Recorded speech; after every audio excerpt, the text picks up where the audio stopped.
Where shall I find a new adversary so close to my own level? Try the local sewer. You're listening to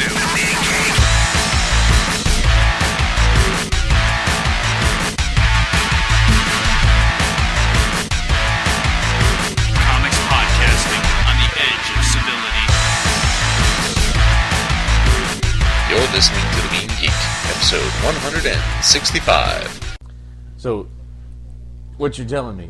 Whoa! Wow, Bangkok KO suddenly got very interesting. Quick, take him to the hospital by foot. Wow, motherfucker just got ran the fuck. 4 motherfuckers got ran the fuck over.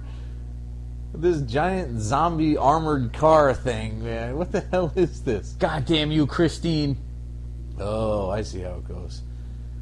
Oh yeah, stand in front of the fucking muscle car that just ran over 5 of your buddies. That's a great idea.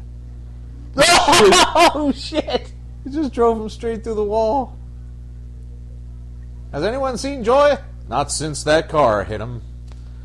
Whatever. Dude, what's up? It's Marvel Week. It is. It's an episode. Last week was Marvel Week. Now it's Marvel Week again. They come, and they come, and they come. It was, wasn't it? Yep. Well, that is how things work sometimes. Bowels bouncing and cookies crumbling and that kind of horse shit. So, damn, I'm telling you, we either got to get more DC books or we just got to forget them. Because the indie pile has gotten bigger than the Marvel pile this month, man. Well, we tried some new Marvel books with some success. All right, but that's a ringing endorsement for the fucking episode. 2 minutes in, you're fucking... well, the cat gets me up at 4 in the morning, man. You know, Fuck the cat. Put him in his own damn room. I do. Christine doesn't like to leave. Commodore wife doesn't like to leave. Forgets to close the door, and the cat gets hungry and steps on my throat till I get up. That's fucked up. That is beyond fucked up, man. If you've never woken up to a small cat paw pressing on your Adam's apple, you have fucking not lived, let me tell you. That shit is awesome. I'm happy having missed that. I said, no, fuck that. No, all set with that. It's an animal. They're on the secondary positive to side, at man. least he does not piss under the bed all the time. Yes.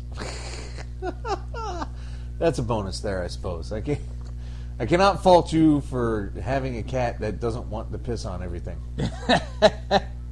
Let's see. So, with nerd news, what do we got? Well, Oh, hey, drinks up.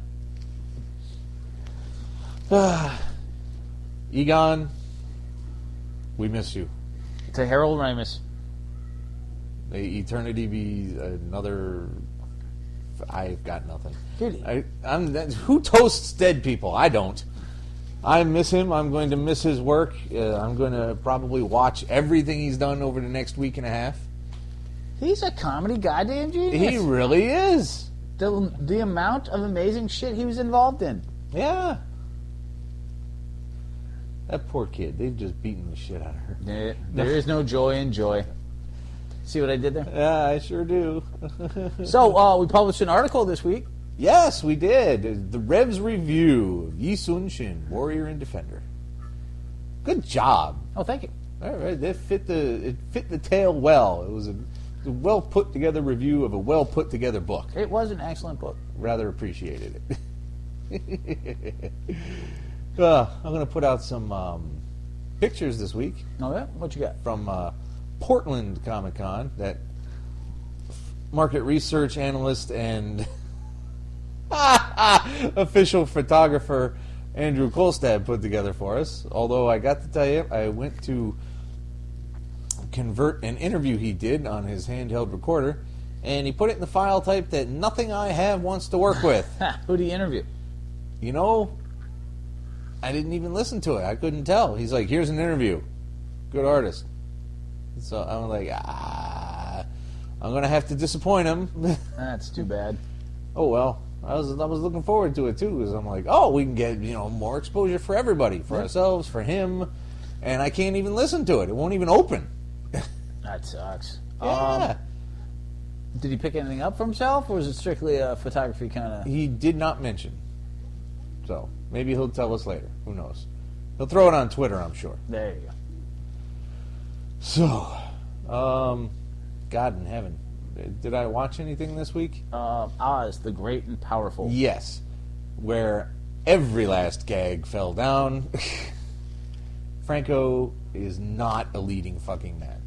That's not true. He's an excellent actor. It's just, Really? Because he's picking stuff I'm not finding that to be true in. well, fair enough. But I mean, that 127 Hours movie was supposed to be phenomenal. Didn't see it. Exactly, but that doesn't mean he's not a leading man. It's just, this was just a... I don't know anybody who could carry that particular part. It was just such a strange, not overly put together well film. But every woman in it was like super psycho, blazing hot. Which is not how I remember The Wizard of Oz, to be fair. It's like that, suddenly you're just walking down the street like, oh, you're hot. And you're hot too. And crap, you're hotter than the other two. And you're the hottiest of all. Like, what the fuck? All right, we've lost all 3 female listeners now. I'm not saying. Maybe not. Really? Was But- that sexist? How? People are sensitive these days. Nah. I don't know. I don't get it. But, yes, I do. Never mind. Point is, Rachel Weisz was pretty bad as a batter. Oh, yeah, no, it was just not a good film. It looked excellent. Like, it was a beautiful movie. Good grief. It was so colorful it almost hurt, Yep. for God's sake. And I imagine on the big screen it was very impressive looking. Oh, sure. But it did not work, quite basically. It just didn't No. come together well. Like, every time they tried to make me laugh, they just kind of fell flat. I was like, okay, he's going to say this because of that now. But I felt that once Mila Kunis took the bite of that apple, she turned. She just went, she's like, I'm Margaret Hamilton now, fuckers! Well, I mean, it's not like Margaret Hamilton gave her a lot to work with in terms of character development and depth. No, but she was strutting around like, I know I'm fucking evil. You watch this next shit. No, I thought And that entertained me. I thought everybody did a good job. Rachel Weisz was good. Mila Kunis, and I didn't think Franco was terrible. It's just it's such a hard. I'm an awful person who's going to be heroic at the very end, and you know what happens to him. So you're like, you're going to win. It's pretty clear. My favorite part of the whole film was just it was a cheap joke, but it was the only part that I really thought was amusing. Was when he offered the flying monkey a banana and he got all offended. Well, What, of you course don't- I want a banana. I'm a fucking monkey. That's exactly. But I don't want you to say it. I totally enjoyed that, but yeah, it was just not a great film. Then I watched Bullet in the Head, which was have not not the seen Choi it. Hark one. It was the Stallone one, where every other line was Stallone making fun of the Korean guy pretending he's Chinese. Lovely. And it's like, no, asshole, Beijing's in China, Confucian was Chinese, samurais are Japanese. I'm none of those fucking things. That's like saying my favorite Italian food is a taco, you asshole. Is it? And that's a line he said. Oh, He's like, that's a bad analogy. He's like, no, asshole, it's a perfect analogy for the shit that just tumbled out of your mouth. You roided up senior fucking citizen. so not as good as Expendables then. No, not by a long shot. It's just, dude, figure out some real acting, get a fucking class or two. Dude, go back to writing. You wrote a couple of good movies, right? Go back to that. You don't need to act anymore. Jesus Great, Christ. man. I loved him in the Expendables. Where have you been? Getting my ass kicked. Come on. This movie has now taken a much stronger turn.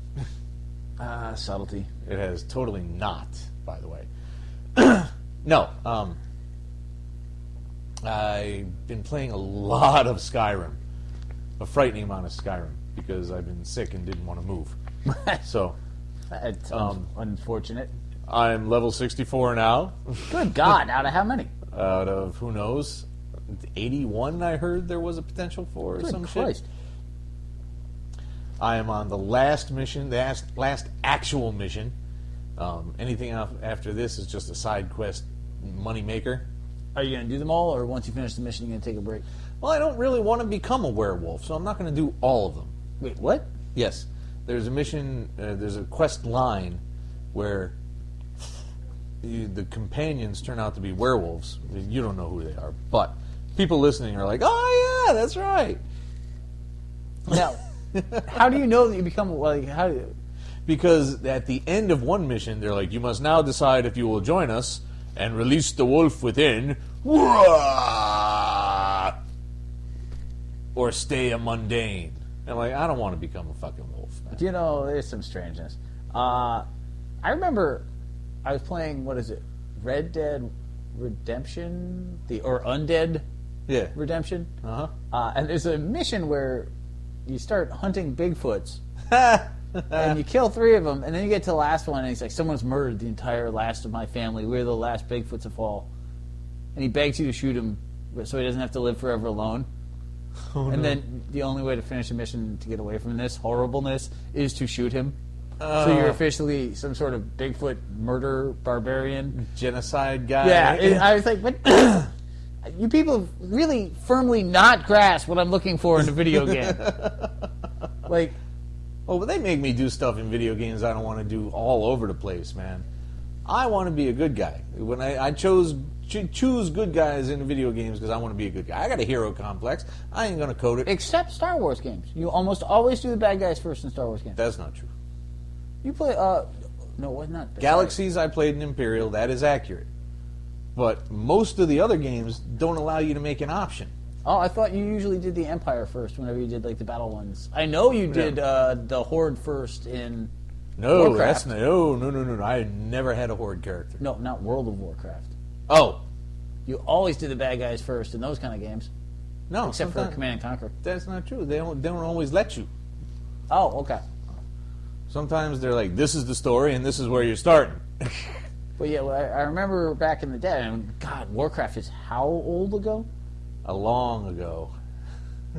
But you definitely used to take the bad guys first. But I guess that wasn't really, it was more like, oh, me orc, than any sort of real moral that's dilemmas. not the same. Yeah, fair enough. In a strategy game, factions are one thing. I mean, you have a point to your faction. But, in standalone games where you get to be, like, the assassin or the thief or the, crusader, I'm usually the crusader first. Now, why did you take, when you did Galaxies, why did you do an Imperial? Because it just seemed different at the time. I was like, okay, everybody was going to want to be a Jedi, even though they're not ready yet. But you can actually get a walker if you save up enough faction points. That's so I'm like, hysterical. I want a fucking walker. I'm going to be a fucking Imperial. Did you get a walker? I did get a walker. I had several chicken walkers. Fuckers run away. Ha! They're scared. They're chickens. Well, they are. What are you going to do? You're supposed to give them commands, and you can teach them commands like attack this and attack that. This has suddenly become a terrible flick. Great. Ty Nancy boy. That's what I needed. It's so weird. Wow, chartreuse undies. What in Sam fuck? Oh, this is awesome. Oh, I heard my new favorite insult of all time Yeah? on the last episode of Walking Dead. When they shot up this truck and he's like, son of a dick. Oh, yeah. All right, so you've shotgunned like 10 episodes of Well, this shit. everyone gave me crap. What? It's like, why No, are you no, watching no, that? No, I'm not saying that. I'm saying, where is your take on this season now? It is really miserable. Like, it's always miserable, but they're like really upping the misery. Everyone is separated. I mean, the disease storyline was getting a little old, and then the secret origin of how the governor tried not to be a douche and failed miserably at it. Yeah. So by the time they're raiding the prison, you're like, just get this shit going because I need more infinite sadness. And then they murder Herschel. I'm like, what the fuck? Spoiler. I did not expect them to take out Herschel. And they took his leg, so I'm like, okay, that's where they'll leave him. That's the cool thing about the show. It's like you don't know who they're going to take out because there are characters, at least the last time we read the comic, that are Yeah. still around that are gone, Yeah. and yeah. characters that were gone a long time that are still around. So, it's really taken on a life of its own. Which is fine. I got no problem with it. But people won't stop complaining about it. And I'm like, look, just stop fucking watching it if it's not satisfying you, okay?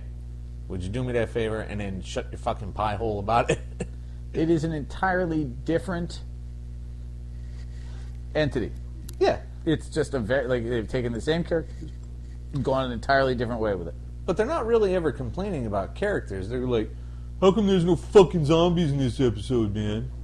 Oh, okay. Because you can't fight a zombie every fucking episode, man. Sometimes you gotta raise a carrot so you can fight healthfully when that zombie comes. The pig disease was definitely, it was totally illogical and it made sense, but you're like, I really don't need 6 episodes about pig disease. Yeah, that dragged. It was like the nighttime sniffling, sneezing, coughing, aching, stuffy head fever so Carol doesn't kill you in your sleep medicine. Yeah, and it was interesting. I did not think they'd bring her back as quickly as they did. No, I figured they'd wait till at least next season, yeah.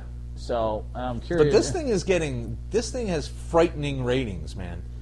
This thing has like 16 million fucking people watch it. People are obsessed. Actually, Carol alone boggles my mind that character is still around. But 16 million?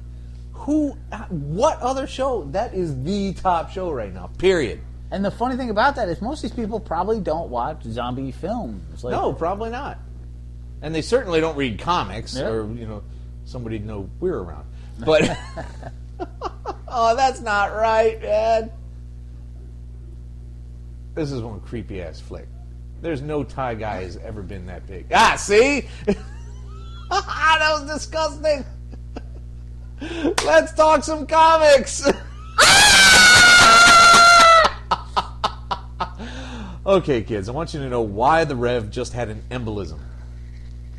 And it's because this Thai Nancy boy is fighting this Thai pretty boy, and the pretty boy reached into the chartreuse panties of the lady boy, or whatever he is, the Nancy boy, pulled out his cup and shoved it in his face. Now, they've been fighting for a good 10 minutes, so you know that shit is all sweaty. Ah, God on heaven, why? Wow. What is this thing called again? Bangkok KO. Watched it, kids. Watch it. This movie is nuts. So, Marvel Week. All right, what do we got? We got Hank confronting Azazel on his ship during a pretty good job of fighting the demon, actually. He spills the plan, which is to take over heaven and hell, which is pretty fucking ambitious. Well, the more souls you collect, the more powerful you are in heaven Yeah. and hell. So, what's he going to do with heaven and hell, man? It's not like he can... Is he going to then take over Earth? I mean, where's his end game play here? It's about the conquering, Oh, not the I see. commanding. I got you. See what I did there? Very much like Doom. Command and conquer. Yeah, conquer, so command. no, throwback. Yes, Yeah, I'm with yeah. you. No, it's it's the Thanos theory. It's like, I'm going to have the entire universe. What are you going to do when you have it? Probably give it back.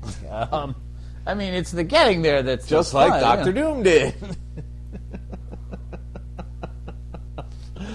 Oh, I love that book. I don't know. Where did this Storm and Nightcrawler relationship come from? Well, who knows? That definitely threw me for a loop. But it's just as possible, but that is a real thing, because when have we ever... There's such a wide variety. Well, the implication is back when... We dumped X-Men at Onslaught. Yeah. I think both of us simultaneously. Now, you had read more at the time of the older issues. Yep. And The implication I got was this was even before things like Mutant Massacre and shit. No, well, I think, that team, everyone That's how the loved scene- each other. Well, yeah, but the that's how- romantic thing is implied as having occurred. That did not occur at that point. No, it didn't, but that was the implication on the pages in this issue. Well, I think they showed they were always close. I didn't get the implication that because he got her to stay by putting the Putting the Arboretum in a room. right. which meant that he was sweet and she had feelings for him early on, not that there was an actual physical relationship. It was the emotional tie that was the core of the Claremont X-Men in that period. Oh, I see. I just turned into every comic reviewer that I hate. But You know what you're doing. You know what you're doing. But the fact of the matter is that the book is... It's just strange. The Azazel heaven hell thing, soul pirates, Yeah. is definitely bizarre. You've got... The Beast keeps falling into... And he gets madder and madder, and he's finally... Well, he's also losing his memory because it's Because it's what? the river. River Lathe? Right, where Lethe. the longer you stay in Yeah. the river, the more of your previous life you lose. Why does that make him savage like Wolverine, though? Because all he's remembering is that he's a giant blue monster that can fuck people up. I see. If you All don't right. know that, you normally, say groovy things, go disco dancing with Simon Williams, and Williams. all he knows is, like, I'm a giant fucking blue Muppet and I am here to kick some ass. Like, he's, plus, that much wet fur, like, you're coming up angry. Ew. I'm just saying, I mean, he probably smells I think god that's awful. probably a title right there. I mean, that much wet fur, you're coming up angry. let's be honest, like, that river is filled with dead bodies. Like, do you know how badly that water probably stinks before you drop 500 pounds of furry mutant in it? All right, I get you. That Yeah. explains a lot. But we end on the Kurt Wagner, I've got a sword, some mini-me's with daggers, and I'm about to go medieval on some asses. Which is not a bad ending. You convinced me into this, and I love the covers. Covers are The covers are amazing. great. But Night of the Living Deadpool could have been funnier to me. I thought there were some really funny moments. The chimichanga coma was pretty amusing. That was. I have eaten enough chimichangas to go into a coma. Really? What substance? Is that the lime in there that does that to you? The citric acid fucks with your healing factor? What?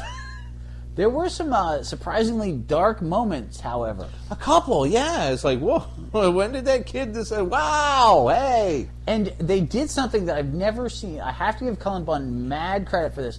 They did something I've never seen them do with the undead before. Yeah? Which is have them Oh, yeah. talk Yes. and be really upset while they're eating you. And like it was awesome because Deadpool's like, I've played the video games. Like, this is supposed to be much more fun. Yeah, I was having a tough time deciding whether that was awesome or cheesy.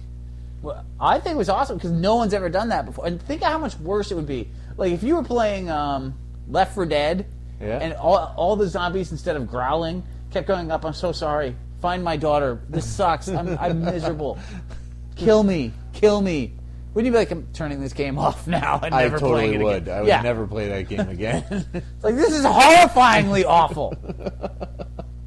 So, and it's neat because here in the middle of, Night of the Living Deadpool of all places, they're reminding you of the inherent humanity in zombies that's so often totally glossed over in your average zombie. Right. Who the fuck am I this evening? What's going on?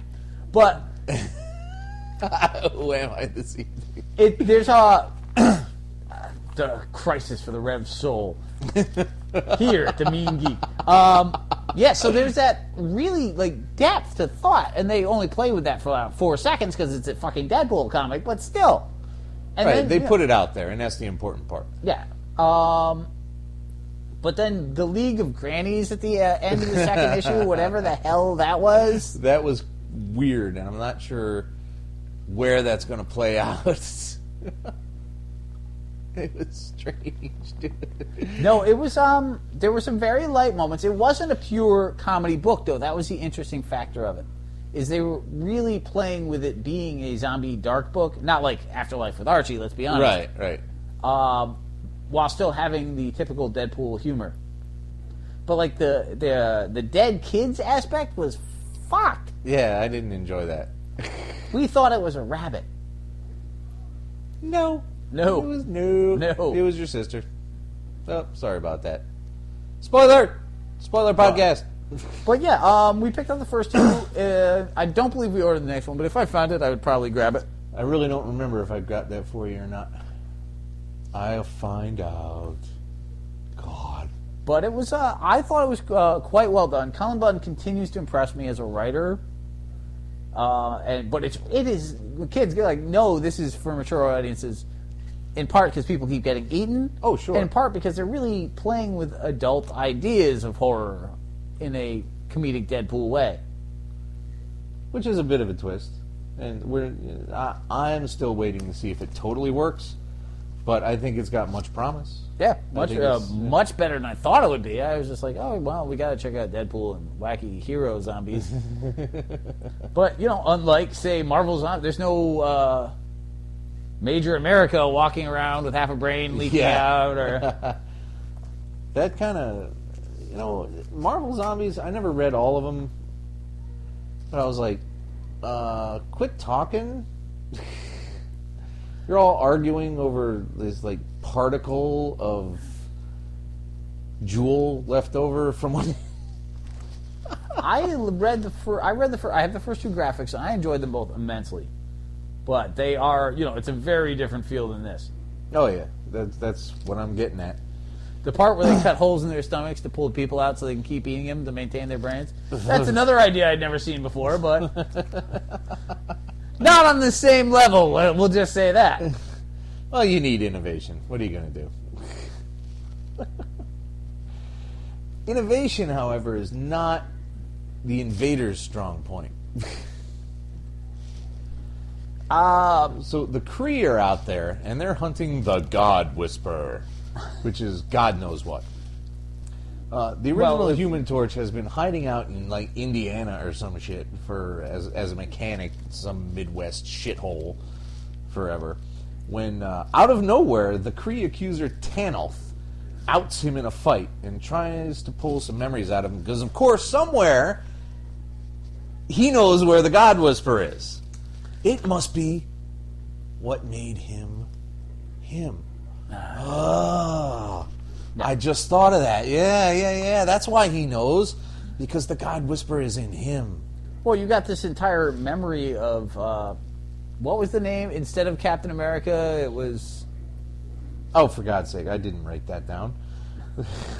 We're treated... That little sequence you're talking about there is a treat of twisted memory with Hitler enslaving Hela, which apparently using the God Whisperer. So who knows? Yeah, it was all very confusing. When I ordered it, and this was a rev call, I was like, dude, it's the Invaders. It's World War II action with Jim Henson. It totally wasn't. No. At all. And they're all showing up. The Winter Soldier is watching as Bucky, their brains are all latched together, which was also the only appearance of the Submariner in this was...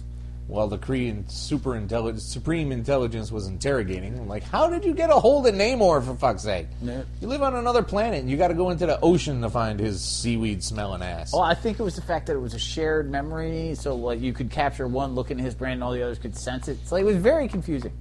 Yeah, but the page itself implied that they were in the same room. I didn't quite get that, but perhaps I would have to relook at it. I have to say, James Robinson is a good writer, so there are some interesting ideas, but this is not what I wanted my Invaders to be. Go fuck up Baron Blood, man. We never really get what we want anymore, no. Man. I wanted an Avengers book that didn't have the universe ending every other panel. But I didn't get that. So now I don't get Avengers. You wanted hot World War II action. Please don't phrase it like that. You wanted hot World War II action. And you didn't get it. I did not. But I got Kree accusers. So basically I got what you wanted in an Avengers book in the Invaders. Yeah, pretty much. Do you feel that you want to give another one a go? You're going to try to find it? If I came across it, I might look at it to see where this goes. But nothing about this was I got to keep ordering this. The art was very good, actually. Yeah, the art was enjoyable. I did more than tolerate that. Left hand, here's a compliment.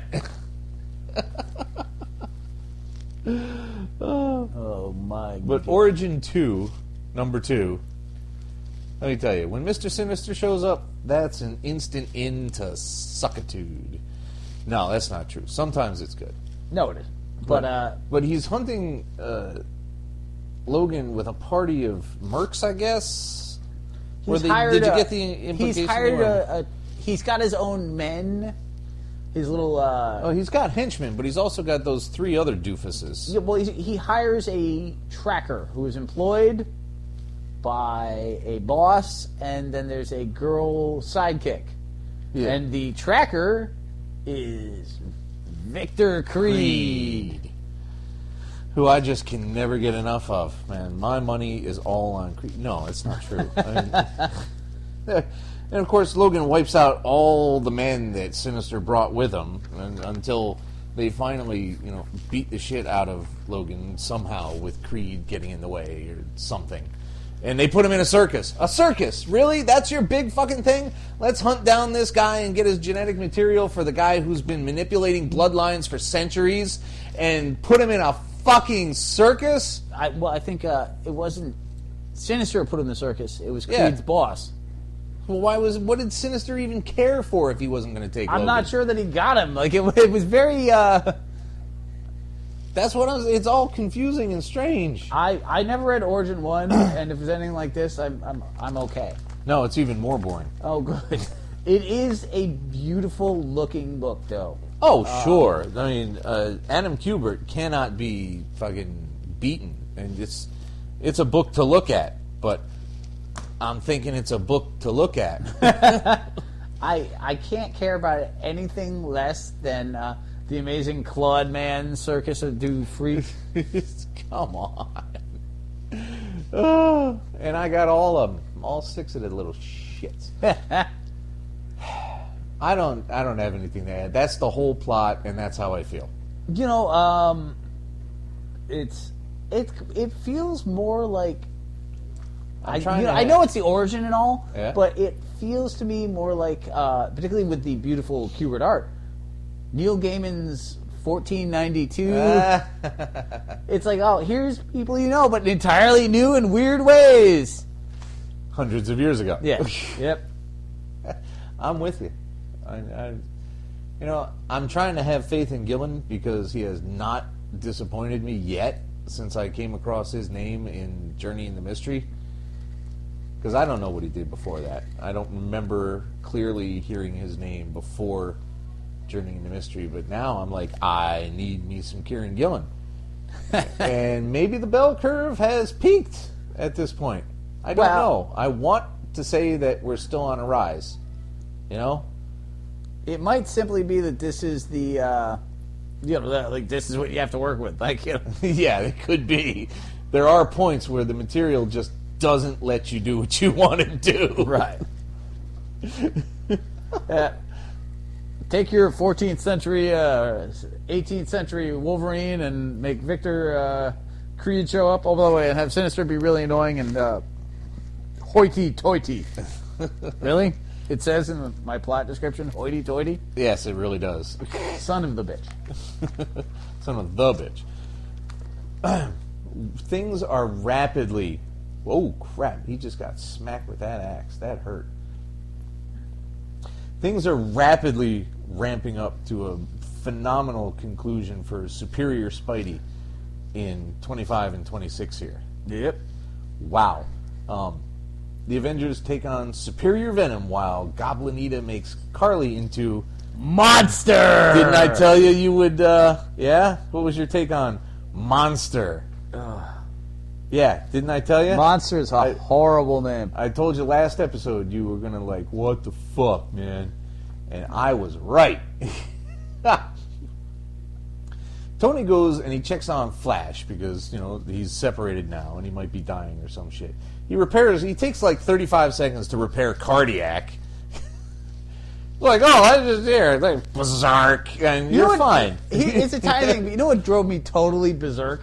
And this is such a Dan Slott thing to do. It's just Tony's like, wait, aren't you a villain? He's like, no, I'm fine. And Tony's like, oh, okay. What? No! No!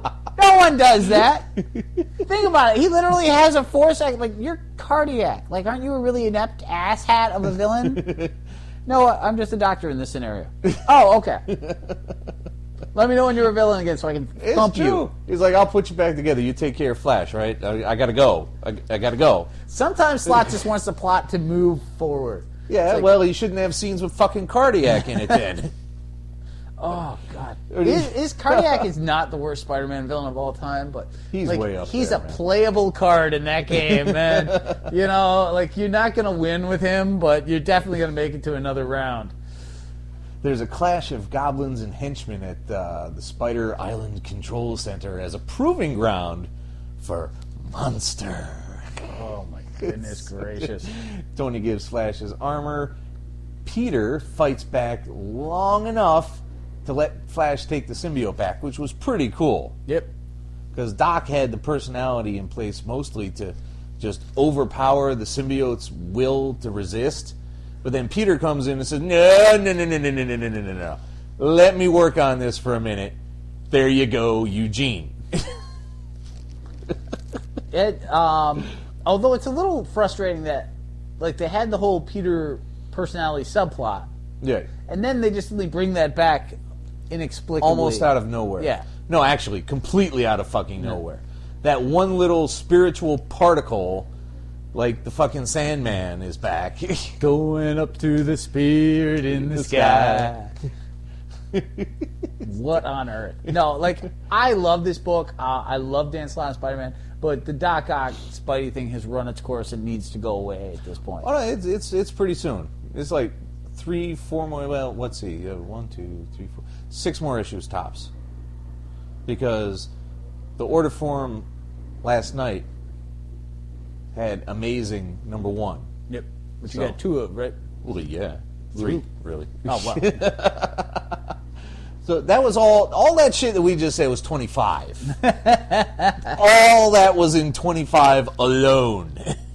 And there was still more, because Osborn then declares on Kingsley, and Ock gets with MJ, and the Avengers know Ock's excuse is bullshit. That's still all in 25. I really enjoyed the moment where Doc's like, I'm so clever, and the Avengers like, that's the stupidest fucking thing I've ever heard. You saved me from the symbiote skin that was Venom skin cells have been ruining my personality. Yeah, we're not with that. No. No. That's dumber than sharing DNA. On the toothbrush. Every once in a while, you got to let it go, though. But they're not. The Avengers are like, no, we fucking get it this time. All right, fuck off.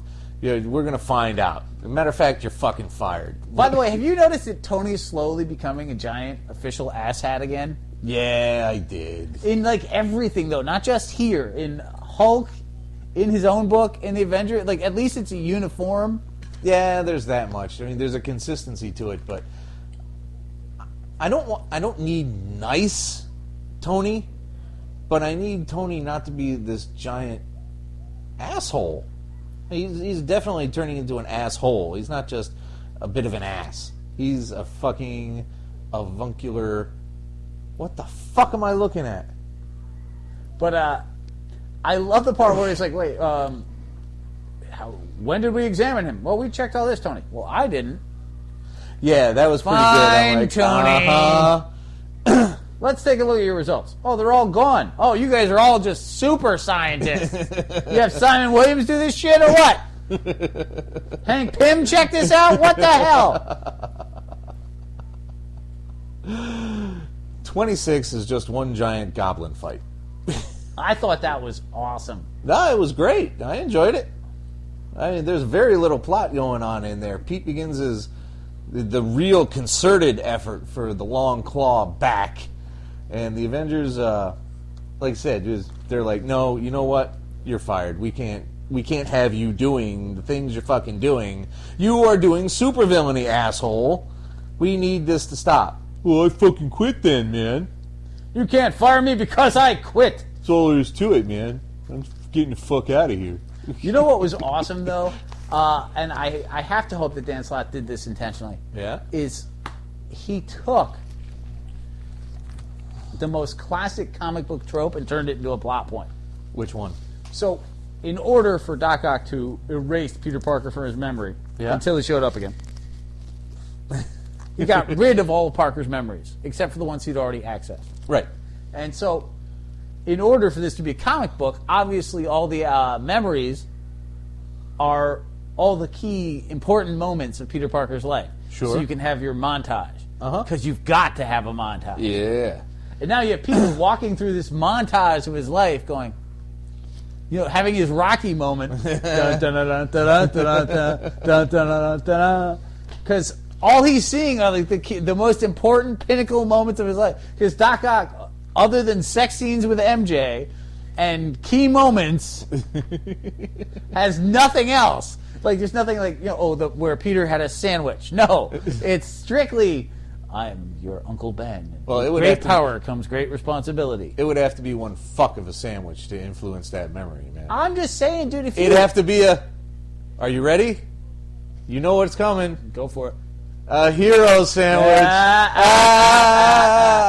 Please smack me. But no. Stop me before I sub-reference again. Think about this for a second. When you have to try and remember something, Yeah? how often do you just come up with the most random shit? It's like, what was that thing Rev told me that was really important? Oh, do you remember the time he poked me with a pencil and I punched him in the ball? Yes, I know exactly what you're saying. So there should be like 4,200 memories of like Peter like friggin', doodling on the sides of papers when he's supposed to be taking a math test, or accidentally setting fire to his own fart, or just the dumb shit that occurs in a person's life. And when you're trying to remember, oh God, what is Puma's real name? All this other shit comes up. What is Puma's real name? Fuck, who cares? Puma's a jackass. And now I'm going to be pissed for like a week till I find out and actually look up Puma's name. But yeah, there's always those, when you're trying, but of course, because this is a comic book, you just go, oh, this is your key moment, this is your key moment, this is your key moment. Sure. And so Peter, and this is amazing, because Peter, amazing, Peter just walks through them all. He's like, oh, wait, dun, dun, dun, dun, dun, dun. I am amazing, I am spectacular, I'm Webtastico. See, you failed on that one. I am Web makes no more sense. I know. But it's enjoyable. Yeah, it's a great book. So happy Dan with Slott can write Spider-Man for the foreseeable future. And he's gonna. But so yeah, slight change of gear pace. Gear pace? Gears and pace. Gears and pace. Yes. So all new X-Men 21. So more flashbacks, because it seems like everyone has to think in the past now. We get Well, it's a time travel book. yeah, but that's nobody's actually traveling in a flashback, so not the same. Reverend Stryker cuts a deal of all people with fucking AIM. He's like, you provide me with money for my crusade, and I'll get you something. His son needs medical help. Oh, that's right. Yeah. You give me medical help for my son, and we'll cut a deal. You'll get revenue streams of things with advertising. Yes, crusade advertising. Something, I don't know. They never made clear what they were going to do with that dough. Money is Maybe no they were object. just being mercenary. Like, this is a job. I don't care. Dude, do you know how much diodes cost? Okay, and when you're AIM, I do, really. Do you know how many people break in and break your AIM needs money more than any other villain group. Like Hydra's got fucking Nazi gold all over the place. Like, it's not like AIM can patent death lasers. No, they really can't. So every time that fucking, and it's not like just the big heroes. Like every time fucking Black Falcon shows up and starts smashing shit, they have to replace all that. Slapstick comes by and hits things with a giant hammer. Slapstick? No, has Slapstick ever fought AIM? Everyone has fought AIM. Pretty much, yeah. So Stryker finally captures the team, right? And he just wants to kill them. He's just like, they're mutants, they're an abomination, they need to go. I can't have them on the planet while I'm here, because I am the avatar of the Lord who says abomination, blah, blah, blah, blah, blah, blah. And Rappaccini is like, you can't fucking do that, dude, because you're going to fuck things up. This is a time paradox, it's a loop. Someone is finally thinking in this book about what might happen if something bad happens to a time traveler. I enjoyed the shit out of this because this was, if But you then- and I were henchmen, this is totally what would happen. Kill them. Weren't they from the past? Oh, fuck, you're right. If we kill them, there'd be a butter. And meanwhile, you know that our boss would just be like, the fuck is wrong with you two? But yeah, like, if we were to kill them, then all the things they've done wouldn't have happened. Or would they? Because it could be a different time stream. Marty McFly. But then Rappaccini makes the very cogent observation that, oh, Kitty Pryde's been here all the time. You can nuke her. We don't give a shit. I really You enjoyed go it. right ahead. Kill that bitch. I loved when she walked through the door. She's like, just let them go and pretend this never happened. Like, burn all of this. This is... That would have been the smart thing. Capturing the X-Men is invariably a terrible idea. Should have got rid of her. But the kids finally escape, of course, because it's their book. Yep. But Stryker's Pop shows up, very disappointed. Well, it is a In Marvel his book, so there's got to be daddy incompetent son. issues. Yes, there has to be a dickhead dad running around to give the kid shit. Although this is strictly a mental hallucination brought on by Jean Grey. Yeah, well, and it turns out that way, sure. But, I mean, somebody wrote it, I'll bet, and said, wait a minute. I just made another dick dad. You know what? I'm just going to fucking backtrack on this. It was fucking Gene.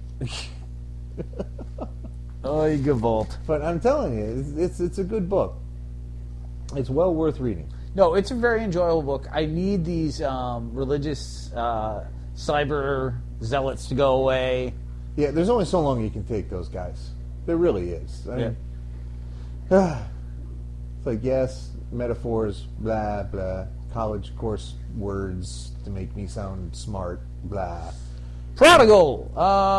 Inflammation. White privilege, blah. Straight privilege, blah. Usury note. Usury. Nobody's used the word usury in 30 fucking years. Pontificate. Okay, Hank. Presbyterian.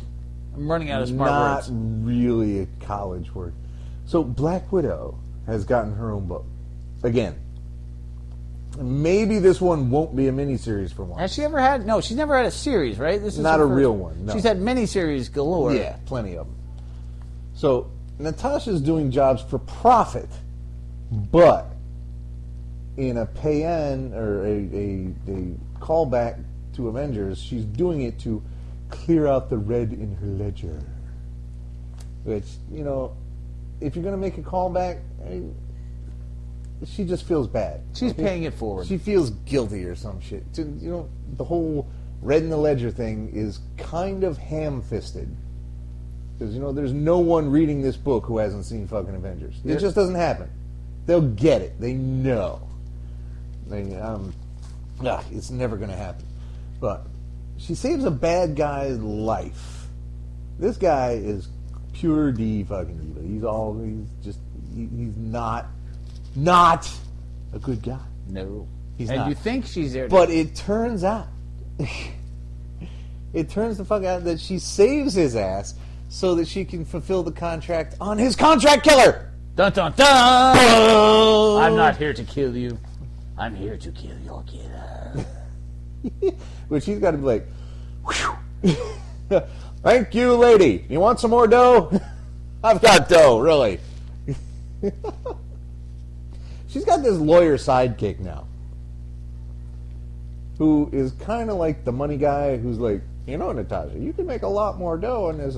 If you're going to murder mobsters, I can really get you a much more fiscally responsible package. It's just kind of like, really, fellas? It's like, look, you're getting paid. She's making tons of cash. The point is not to run it, as she said, for profit. So just do your job and collect the pay, motherfucker. Yeah, you have to think this guy's eventually going to embezzle. I'm betting on it. It's a really good bet. That's the kind of thing that A, lawyers do. B, shitty sidekicks, newly introduced, do. He's going to have a plot twist sooner or later that is going to require him to be a douche to her. And it's probably going to be for the dough. Yeah. Which would be fine, you know, if who's writing this thing? Nathan Edmondson. I don't know much about Edmondson, but if he follows form, then that's exactly what's going to happen. But as long as he executes the form well, I could give a fuck. Now, it was a lot of fun. It was an interesting book. Phil Noto's art is amazing. Always. It did feel very Catwoman-like to me, though. Yeah. I can see that. She's got a little too much guilt going around for a Russian.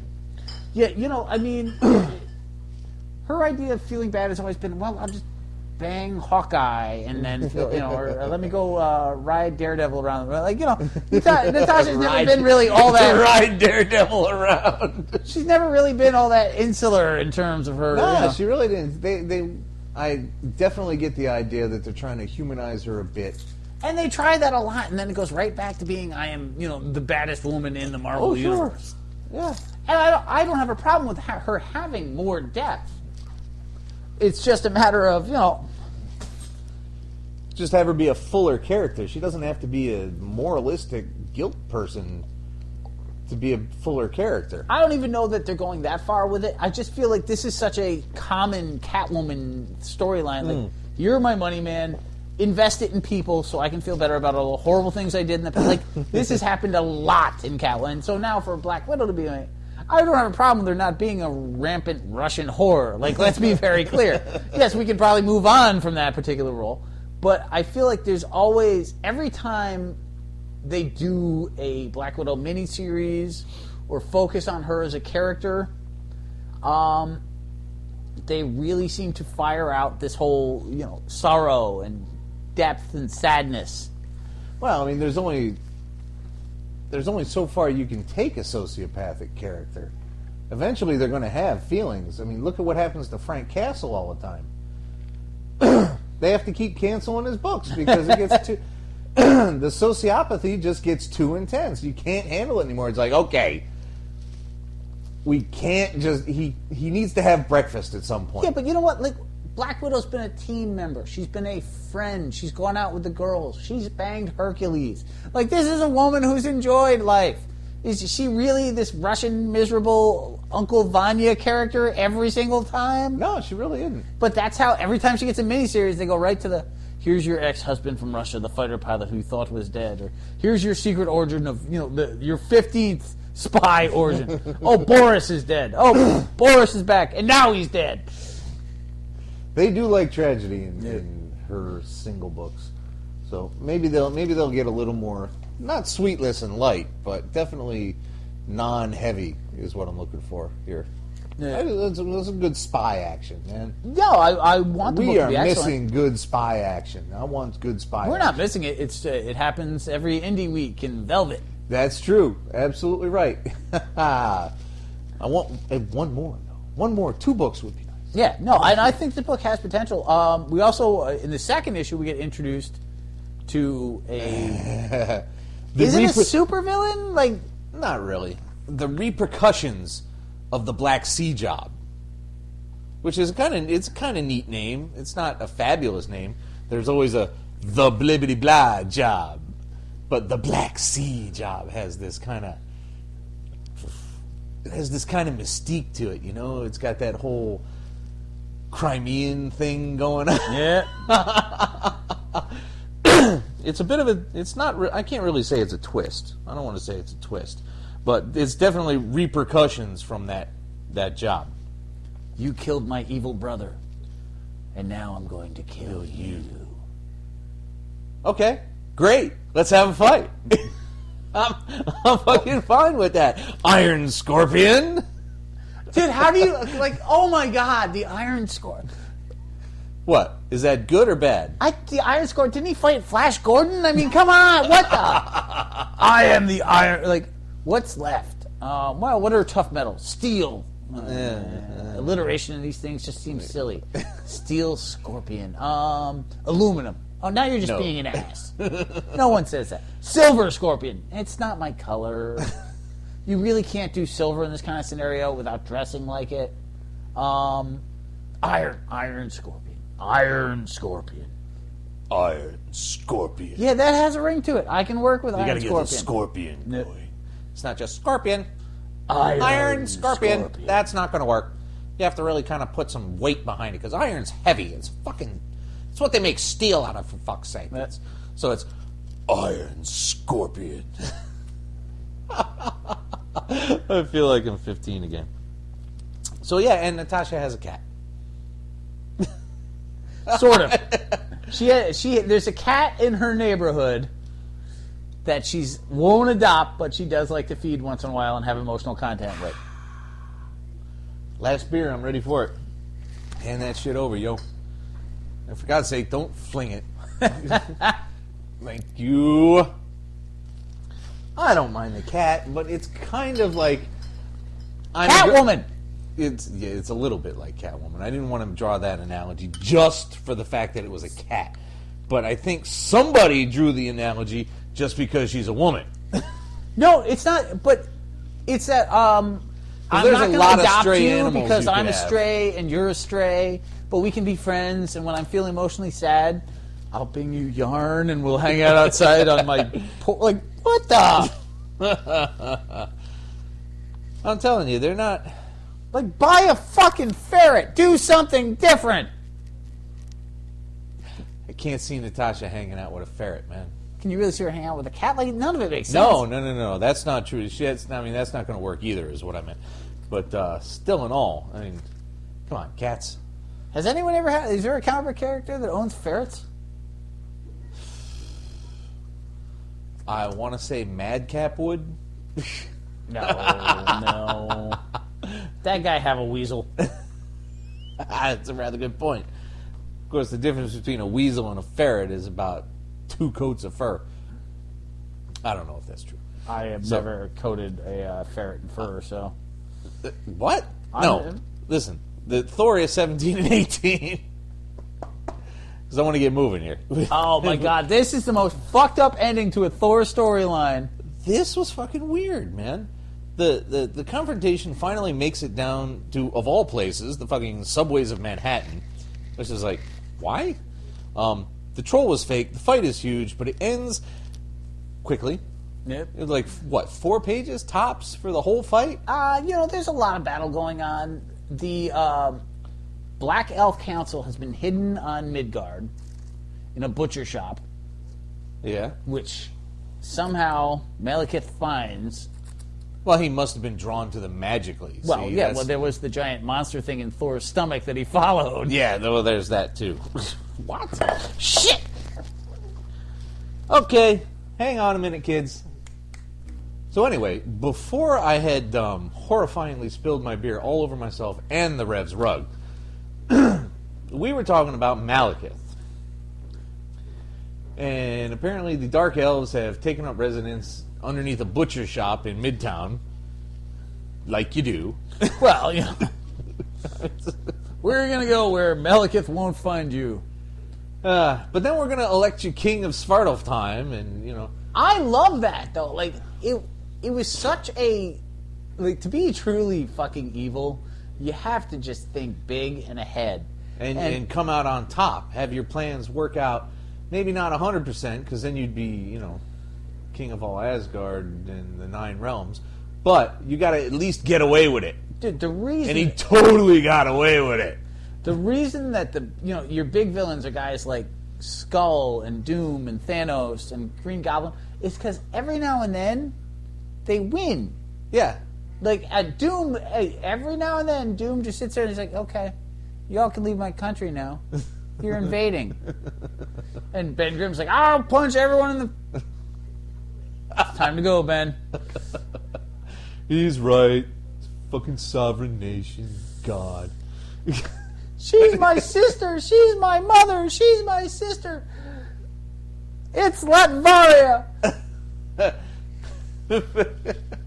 I don't even know where that came Chinatown. from. When was the last time I watched that? But, so the thing is that someone has to go to prison for this shit. So Viseria becomes his proxy. Which is insane. Which is kind of weird. It's crazy, because you thought maybe since things weren't working out with Sif, they'd let old Thor have a little something again. But he didn't want, like, the whole point of that was to bring the team closer together. And when you have to listen to a dark elf, be like, you make love like an elf. You can go to prison now. Like, I think he's okay with that part of it. I will say, though, it was just insane because... He seemed unhappy. Come on. Well, it was more like, because Malekith just totally played everyone. He's like, I'm going to kill enough people that they'll respect me, and then I will get voted into power. Like, do you know how tough you have to be voted king? That's pretty hardcore. Like, to be voted king. Let's just say that one more time, people. We voted you king. It's not President Malekith. Well, you know, there are precedents. People do choose kings. They usually, and this time it's based on, you can kick all our asses. No, this is is a totally bad reason to choose this guy king. That was not a smart and prudent move. But I love the fact, like, I was like, why would she volunteer? And then when she explained, it's like, look, in order to keep all of our elves from kicking each other's asses, I'm going to do this. Although it seemed dumb on her part because he's got, like, a legion of insane, fucked up followers.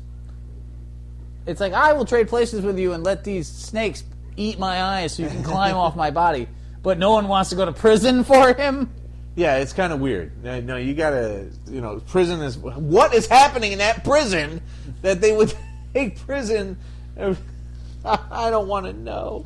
Also, you have to really, really like Ambassador Scumtongue. Or Senator Scumtongue. Like, what? You're like, what? No! Scumtongue was great. Come on. However, you did He's gloss a delight. over my favorite part of the whole thing. Yeah? Which is when Screwbeard has a bomb that's about to go off, and Ulick the Troll just cuts his hand off to get him away from the bomb. That's got to be the single stupidest plan I've ever heard of. But it worked. And the chants when they're like, 4 humans, 4 elves, 4 trolls, for my hand! you know how to write Insane Dwarf, sir. Bravissimo. So that was 17. 18 is Thor running around getting drunk with a dragon and eventually killing the dragon because dragons need to be killed. He didn't like the idea. The dragon didn't like the idea. They thought they were pals. They were having a good time. But the townsfolk were like, it's fucking dragon, man. You're our god. The dragon hurts us. Please, he's my buddy. We drink. Drink. And the She-Vikings have had all their dogs taken by what turns out to be trolls. yeah. So they pray to, some pray to Thor, some pray to Sif, and Thor shows up, and they find him lying on top of a dragon, which they assume he's defeated, but it turns out that the two of them fucked up a bunch of trolls, got heavily hammered, fought, and passed out. Which is totally young Thor. This is followed up by the fact that Thor goes home, eats some shit, takes a giant nap. The dragon goes home, gets banished from dragondom, so he goes back to get drunk again with the villagers, and basically hooks up with a She-Viking and kills her in a way that I choose not to imagine. So they call Thor back, and they're like, look, your buddy, the asshat dragon, is awful, and you need to do something. So Thor's pissy and hungover. They get in a fight. Thor apologizes. Then they get in a real fight, and they leave after some dragon flambe. So this is like the pinnacle of the one-shot. We're constantly saying, like, you need to have one-shots and not graphic-based storylines. And they gave it to us, and I loved it. Yep, because you see depth in Thor's character. The art was awesome. This was bang the fuck on. This was like European Thorgal heavy metal shit, man. She-Vikings were a little bit pushing the envelope, A little but bit. But come on, they're Nord Whatever. women. What are you going to do? I did like seeing Tooth Gnasher and Tooth Grinder around. Yep. No, it was a great one. They don't do enough of it with those two. I think they're that- just pulling his chariot, but who cares, man? They're flesh-eating goats. You can't find something to do with them once in a There's while? got to be something they can do. But just, I love Aaron on Thor. Like, this is ridiculously good. It is. So then, I don't have anything to add to that. What do you? No, what got? more do you need? You know, Exactly. That's what I'm saying. So we take a yet another gear change to Uncanny 16, where I'm confused about just exactly what this guy running the rally is pro of. he's pro mutant. He's pro mutant. He's not pro Cyclops. No, Because a couple of lines in there started making him sound like he was like, I believe in Scott Summers. As a man and a mutant, I'm with his cause. it doesn't matter how fucked up you behave in the eyes of a cause. Someone eventually will just see the cause and forget that you're a giant dick weasel. Right. In the middle of this rally, though, not really hidden, they're just kind of hanging out, are Dazzler and Magneto, who have this little back and forth there. And she kind of hips him to Madripoor, and he's like, wait, Madripoor? When the fuck did we start dealing with Madripoor? That's all AIM and shit, or Hydra, whoever the fuck that was. Why are we doing anything with Madripoor? We don't need Madripoor. We need the world to fear us and fucking cower at our presence here. We don't need a dinky little island. That's cheeseball, man. This is cheese. This is Gorgonzola, motherfucker. You have to love that the constant throughout this entire issue, they just keep going and to him like, how's that working out for you, Magneto? How are your plans go? Like every time he runs into somebody, they're like, oh yeah, no, that's true. We totally need that. How many times have you won? Exactly. So he decides to go check it out, and he finds that mutant growth hormone is rampant on the streets. And he's like, look, man, now you're exploiting our people for this shit as well? You segregate us in this little ghetto land like fucking Warsaw, and now you have us dealing our own bodies as drugs for hip fucking bastards? This is what you're doing to us? Jesus Christ, and it's all coming from Hydra Tower? What are you doing? And that the team that has put this brilliant plan together of Silver Samurai, Mystique / Dazzler, Sabretooth, and the Blob. Fred J. Dukes. Dude, nothing this week made me laugh harder than when Magneto's like, is this your plan? No, that's so sweet of you to say, though. I couldn't think of this. I'm the Blob. No, man, I have gas and break friggin' concrete down at the quarry. I have gas.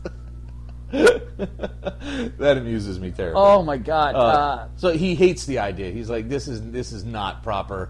This is not Homo superior beings fucking superior here. This is us eking out a living just because we can eke out a living. We just don't want to be fucked with. But he says, you know what? That's enough of this shit. I'm going to take over Silver Samurai's metal, and I'm going to wipe everybody out. And I'm going to take the bullets out of your fucking guns. Steel Jacket was a bad idea, buddy, and I'm going to wipe everybody out.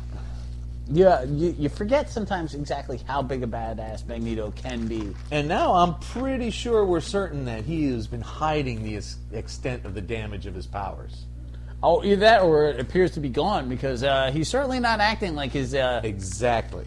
But this entire issue is basically, and this is kind of sad, a lead into Magneto 1. Yeah, well, I'm not buying that, so whatever. It's like, fare thee well, Magneto, in your own book, furthering... Dude, how... Like, Bendis writes Powers, right? Yeah. There's not, like, 13 Powers spin-offs. Like, No. what did Avengers do to this man that now... It's like, how many of these things can I keep pumping out? I didn't even look. He's writing Magneto? I don't know, but it's coming off his book. Like, Yeah. There's now... What, 12 X-Men books going on again? I haven't counted, but they're way up there. I mean, we get X-Men. No, we don't even get X-Men. We get Uncanny. Amazing, Uncanny, and All New. Right. And there's also X-Men. There's also X-Men, There's X-Force. about 2 or 3 Wolverine books alone. Yeah. X-Factor. Yep. Magneto now. Yep. And probably 1 or 2 others. I guess I haven't really looked at the lists. Because I've nailed it down, the ones I like. You know, we had Uncanny Avengers for a while. That's a mixed book. You remember that? Yeah. Yeah, that's out of the picture. So, But there's a lot of X books, so I'm keeping it narrowed down to these 3. So, because I'm not getting back into that shit, man. Telling you. It's hard to get rid of all those old X-Forces. It is. Dude, I've been giving them away in boxes of shite for 3 years. I still have fucking X-Forces to give away. Because I can't give somebody a box of just X-Force. That's uncalled That for. would be wrong. That would be improper. You can't torture someone like that. Even when you tell them, look, this is a box of shit, you can't give them all X-Force. It is mean and angry. Yeah, well. So, Indestructible Hulk. Number 18, which has the .INH identifier, which is just stupid. Banner's bomb didn't work to get rid of the Terrigen Mists, and that's because the Terrigen Mists worked on it. It actually absorbed or was affected by the mists instead of the reverse. So his little team argue for a little bit, and it starts affecting them. Oh boy. I did. There were a couple of really cool moments. Like, you have to. All the scientists. They actually made Hank Pym. And this pissed me off. They made Hank Pym kind of a badass, dealing with his broken arm while growing. Yeah. And not whining. So in my case, it wasn't Hank Pym. It was some sort of clone. But again, like, you had to love the moment where all the scientists. God damn, that's a fight scene. All the scientists are like, well, that's a brilliant idea, Banner, but it didn't work. Like, stop whining, you giant Hulk baby. Yeah, like, it initially felt like they were going to fuck with him, and they were like, no, it only didn't work because you didn't give it enough time, like a scientist. Like the scientist you wanted to be. Like the scientist you are. You had a deadline, dude. It's fine. It did not work because you did not fully understand the Terrigen Mists, which make no sense to anyone ever. At all. If you had researched these and made tests, then maybe this plan could have worked. Also, stop building fucking bombs!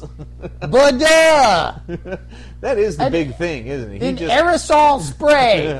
Like, seriously, Banner. A roll-on, something. This... See this? This puts mousse in my hair. Try that shit. Like, it doesn't detonate. Something with foam. You also have the awesome moment. I'm getting very tired of the Banner Associate, who they have no personality to me whatsoever. None. Jessup got a little bit, but they're turning that around. Yeah, but he's like a suck up. But that does not go well for him. The one that's dying. Yeah. I'm getting a little tired of the whining about that. Like, I totally understand whining about dying, but it's a comic book. I don't like enough. You get to turn into a giant freak monster and survive, and I'm dying and I don't get to. It seems like a crap. Particularly since Jessup turns into fucking whatever the man fuck thing. Yeah. What the hell? I don't know what he was, but he kind of looked like a dire wraith. Like, that is not a good trade. No, I would just as soon be dead. I will say, though, I love the fact where one of the other scientists was trying to break the cocoon open before it completely. It's like, no, just snap this shit off. Once you're uncocooned, you'll be fine. Not scientifically, that seems horrible, but neat nonetheless. But no, I found that largely it was acceptable. It's just more fun to be funny about it. No, it's a great book, but yeah, the Terrigen Myths in Humanity storyline is going to be a rough road. Yeah. So, dude, we're significantly over an hour, so let's try to wrap up. All right, what do we got left? So we got 3 books left. So let's talk about Iron Man 20, where the Muckraker turns into Red Peril, and Arno controls a suit, of course, because eventually, I mean, he wasn't going to not get a fucking suit. Everybody gets a suit these days. Everybody gets a suit. Even Pepper got a suit. Rescue. You know what? Jarvis still doesn't have has not yet been Iron Butler. He will.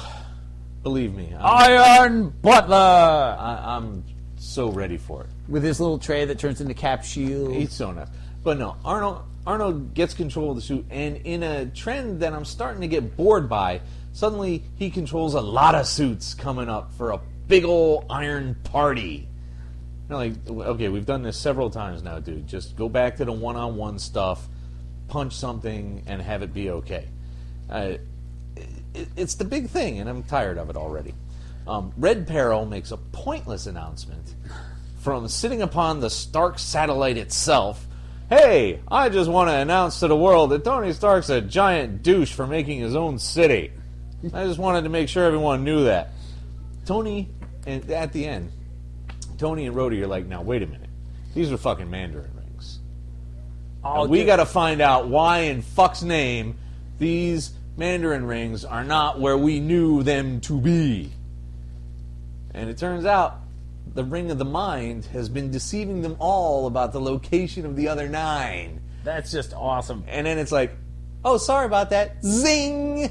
Go find a bearer. I love that. That was really good. I love the moment where Pepper's like, well, who has that? Where'd the rings go? And Tony's the next scene is Tony going to his safe.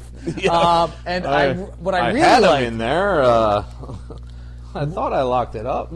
I enjoyed the shit out of the fact that Red Peril used to date Pepper's new fiance.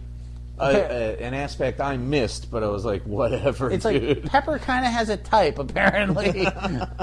The male whore or Happy Hogan. Those are your two choices. It's terrible. She can't make a good man choice right there. I'm telling you. No, Happy was fine. What am I saying? Happy. There's nothing wrong with Happy. He was very happy. As long as he wasn't being played by Jon Favreau, because you knew Favreau was never going to get Gwyneth Paltrow, and that's all. That's the end of that. He may be a beautiful baby, but she's not money, or the reverse, or something. Whatever. What the hell, man? Somebody's trying to zip through. You're just babbling like a loon. That made sense if you think about it. Favreau, Las Vegas, or whatever that movie was, Swingers. Remember? Look at all the beautiful babies. Yeah. You're so money and you don't even know it. You know what I'm talking about. You followed me. You're just fucking with me. No idea what you're saying. Yeah, that's what I thought. So, yeah. No, I love that. They're like, aha, I got you, fooled you. Rings. Hi. Hawkeye's 16. What the fuck is Kate doing with this psycho fucking Beach Boy knockoff, man? This is Brian Wilson on his worst fucking day ever. And I like Brian Wilson, but he's a wackadoo. And they fucking Fraction took this guy and he said, let's see what we can do if he's got this ancient brother who wants him destroyed. It's like the Everly Brothers and the Beach Boys all went on acid at the same time and then got mad at each other. What did you hallucinate? I don't know. What'd you hallucinate? I made music that... Is it more Beach Brothers or Everly Boys? Beach Brothers. Beach Brothers, okay. Yep. Because the larger group has more room for dysfunctionality. So... fair enough. So you're compacting all that into these two? Oh, man. You really have to enjoy when you have a villain on the deathbed and they're like, you did this. Yes, I did. Goddamn right I did. I'm dying and I'm taking him with me. Because I can't be happy if he's happy. That fat, talented hack. Which doesn't make any sense. With his piano in a pool, which is just dumb and expensive. Well, that's what I'm saying. He's a lunatic. That's something Brian Wilson would do. Shit, yeah. But this issue, Kate issues are always a little bit odd. And, of course, you have the Madame Mask showing up at a club, tapping her shoulder, going, found you, and then leaving, which is the stupidest thing I've ever fucking heard of. Yeah, I feel that this version of Madame Mask, it's exactly the kind of thing she'd do. This version of Madame Mask is a wackadoo. It's Whitney fucking Frost. No, but this is a totally different wackadoo. Like, wackadoo A likes to bang Tony and try and murder people. Hang out with the Hood. And this one is like bathing in swan feathers and getting rare lily. Like, this one's just nutty. Orchids. Yeah, this one's orchids. She's a stone cold loon of a different variety. But this issue really comes down to two key points. Right? The first is when Hawkeye decides to distract the security guard by shouting out that the champions are here. That was strange. Right? And then jumping out a window, and one of the guards turns and the other guard looks at him and goes, really? Who the fuck expects the champions? That was fucking hysterical. And then at the end, when the Brian Wilson clone was thanking the superhero that helped him find his music Yeah. and looks great in purple. So here's to you, Incredible Hulk. That amused me. Because that's Brian Wilson. It was fun. Wait, did we already talk about the trial of Jean Grey and all new X-Men? Nope. Well, the Shi'ar come and they say, we heard that bitch is back. We want her ass because she still owes us. Because we put her ass on trial. She committed suicide. We wanted to execute her. We're not fucking happy about that. And that's number 22. Wow. You know what the highlight of this issue was? And I immediately thought of you reading this. Is because they're the 80s X-Men, you have Iceman, Bobby Drake, Right? singing Run DMC through the entire issue. That amused the shit out of me.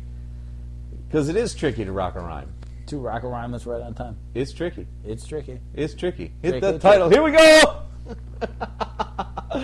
I adored that when I read that. Oh, It's man. like, Bobby! And the moment where Jean Grey and Cyclops are having a partially out loud, partially in their brain conversation. And poor Warren is literally caught between them and is just embarrassed and happy at the same time. And the best he's part- just trying to have a fucking sandwich. The best part is at the end, he's like, that was awkward and horrible. I bet you Bobby would have loved it. Yep. Oh, God. They both got strong points, though. She needs to stop playing fuck around with people's brains. But, you know, if ever there's one thing that you should not fuck with on a regular basis, it's everyone's brain. Yeah. But you know what? I've never had to watch myself die like 13 times. From everyone else's memories. Yep. And then find out that we got married, you married my clone, I've died twice. You apparently bang Emma Frost all the time. What'd she call her? Not lately. Silver boobs or something ridiculous. Silver Boobs McGee. Wait, Silver who? Good God. This is an amusing fucking book. It's a fun book. It gets a little over the top with the constant, stay out of my brain, motherfucker! But you know what? I don't have a problem with that because if I suddenly developed psychic powers, which is not going to happen, let's just be very clear, but I would have a hard time figuring them out. Like that shit probably, and you don't have Professor X going, no, I'll just shut them down for you until you figure this out. She's dealing with it, like Kitty Pryde, whose idea of, you know, comforting guidance is, I'll ninja kick you in the face if you do that again. That is hard terrible. to deal with. I know. It's just maybe they could do it like every other issue instead of every issue. That's all I'm saying. I just need less giant, ridiculous events. So yeah, I think that's all we really got to say about X-Men, huh? Yeah. I mean, the art's great. It is a fun book, just like Avengers. I just need less events. Yeah, less earth-shattering kabooms. You know. Stop the inhumanities. Stop the inceptions. Inceptions? I'm just making up in things. Ah, I see what you're saying. Wow, so generally happy, but whatever. Let's finish off. Let's finish off with Cap 15. Now, I was treated, and when I say treated, I mean abused by, 4 fucking pages of pro-proletarian horseshit, revenge fantasy from the downtrodden mass leader of people yearning to breathe free and fucking I'm going to take the white-collar guy and make him mine because his hands aren't tough enough like mine, that I'm going to make him do honest. Just go fuck off. But the Ayn Rand villain didn't do it for you? No, he didn't. Iron Nail blows his ass up in a shield Do you facility. think Iron Nail and Iron Scorpion hang out? I mean, they're both Asian. They both have goatees. They might be pals. They just could be pals. I feel like somebody should have really, you know, conferred on that slightly. Like, oh, we have a new villain coming out. Really? We do too. What have you got? Iron Scorpion. I have Iron Nail. Oh. Yours doesn't happen to be an Asian guy with a goatee. It totally is. Oh. Joe! Joey Q, come talk to us here. Who gets published Joe, first? Rick's stolen my villain! Well, mine's very Randian, and he wants to protect the workers of the world. What has yours got? Oh, he's an assassin. Good enough. Come on. Dude, nails and scorpions are totally dissimilar. There's nothing but net there. Yeah, it's all fine. Well, I don't know what you're talking Dear about. God. Dear God. Having apprehended Nuke, Cap, Fury, and whoever was in the plane at the time, Lamia, they all try to make him feel better because he was mind-controlled. I love that Cap does this, and I hate that Fury does this, because one is totally in character and one is just not. Yes, that's completely true. Like, I love that Cap doesn't stop when he's, it's not like I'm done punching you out now. Unless it's the Red Skull. Like, the Red Skull Cap will totally just stand over and be like, yeah. Also Strucker. Fine. But in general, Cap's like, okay, now let's talk about this. Like, Nuke, you're an American super soldier. I'm very comfortable talking about that. I've never drawn a flag on my face, and I don't take weirdly colored vitamin pills that are drugs. Or do I? Anyway. Next up on The Price is We Right. can salvage you. But for Nick Fury should be like, you're a freakazoid, and we're locking you up as far in the basement as we can possibly find as a giant American embarrassment. And he wasn't far from that, really. Look, you serial killing, steroid taking, Rambo humping fantasy freak. Good day. But instead, he gives her this corporal. He gives him this corporal who is like, you saved my pop in the war. I'm very happy about that, and I just want you to know that I know that you would never have done this, blah, blah, blah, you good human being, zibbity, blah. And then Iron Nail just blows the joint up. Setting the stage somehow, and I'm not sure where the crossover comes in, setting the stage somehow for Dr. their Mind Bubble. Did you have a hard time not imagining Dr. Minderbender? I totally. I was also Or thinking... Mindbender, however they said it? And I was also thinking, wow, Remender has been possessed by the spirit of Mark Grunwald. Dr. Mind Bubble. And I'm not sure I have any kind of problem with that. Hey, you know what? The Nuke storyline has been a big step forward. Don't think I really have... No, I'm fine with Dr. Mind Bubble. Let's bring Well, some weird... let's not go too far. Let's see what he does first. Because really, Trying to be positive, damn it. I mean, basically, we're looking at Jean-Luc Picard in a Droog outfit, so you'll pardon me if I'm not 100% on the Mind Bubble bandwagon just yet. All right, I follow you. I'm with you. Fine. Jesus. So that was not a bad episode. There was a lot of really good books in here. Lots to be happy about with the reading. There's a lot of good Marvel books, and a couple are turning around. We would consider, we would recommend Deadpool. I don't know if we'll add it. Yeah. Invaders is iffy. Black Widow is a full-on. Yep. Absolutely. Go get it.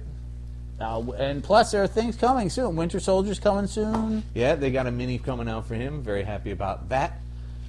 So, yeah. And we always like to end the episode on a kind of tone. So, We like to end down to lower expectations. because we so rarely live up to them.